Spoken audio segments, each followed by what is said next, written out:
Maldives is facing a boycott from one of its biggest sources of tourism income after three of its officials mocked India's Prime Minister Narendra Modi, sparking calls from Indian citizens and celebrities to shun the sun-kissed getaway for domestic beaches instead. The controversy erupted after Modi posted images to social platform X of himself snorkeling and walking along a beach in Lakshadweep, a southern Indian island chain in the Laccadive Sea off the coast of Kerala. Modi did not mention India's picturesque neighbor Maldives in his post, but his effusive praise of the beautiful scenery of the lesser-known archipelago may have been seen as a charm offensive to draw people there for vacation rather than Maldives. Three Maldives officials responded to his post, describing Modi as a clown, the terrorist, and a puppet of Israel, according to Reuters. The Maldives government moved quickly to distance itself from their comments, suspending the three officials, deputy ministers with the Ministry of Youth Employment, Information and Arts, a senior Maldives official told Reuters on Sunday. In a statement, the Maldives government said it was aware of derogatory comments made on social media but stressed that the opinions are personal and do not represent its views. The government believes that the freedom of expression should be exercised in a democratic and responsible manner, and in ways that do not spread hatred, negativity, and hinder close relationships between the Maldives and its international partners, it said. EXP Maldives official Modi Vedika Sud 010804 ASCG2 World _00002001.png. Officials suspended for mocking Indian Prime Minister.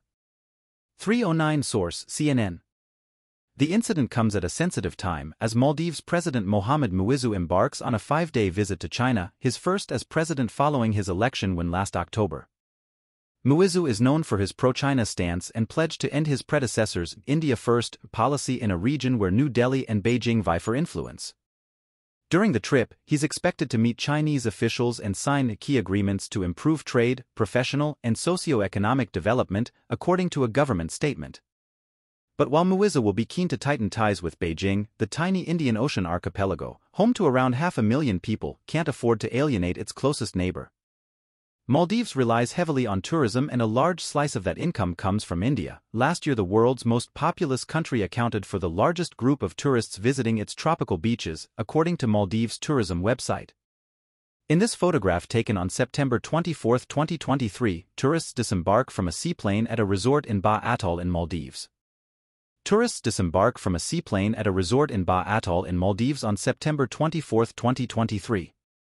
Indian tourists made more than 209,000 trips to Maldives in 2023, making up 11% of its tourism market, statistics released last week show.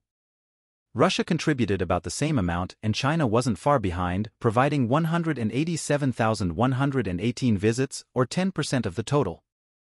But the officials' remarks angered some Indian holidaymakers who posted screenshots on social media to show they had cancelled their trips to the island chain under the hashtag boycott Maldives. Prominent figures, from Bollywood actors to cricket players, also urged fans to turn to local destinations instead, with another hashtag Chalo Lakshadweep, meaning let's go to Lakshadweep, where Modi visited, gaining traction. Among them was Bollywood star Akshay Kumar, known for playing the lead in movies with a patriotic theme. He called the Maldivian officials' remarks hateful and racist. "We are good to our neighbors, but why should we tolerate such unprovoked hate? I've visited the Maldives many times and always praised it, but dignity first. Let us decide to explore Indian islands and support our own tourism," he said. Indian travel site EaseMyTrip said on Monday it had suspended bookings for flights to Maldives. In solidarity with our nation, EaseMyTrip has suspended all Maldives flight bookings, Nishant Piddy, CEO and co-founder of EaseMyTrip said in a post on X. The Confederation of All India Traders, one of the biggest trade bodies in the country, also called on members to suspend business with Maldives. Until the Maldives tender an apology or ensure remedial measures, the trading community in India will refrain from doing business with them, said Praveen Khandelwal, Secretary General of the group, which represents thousands of traders and trade associations in India.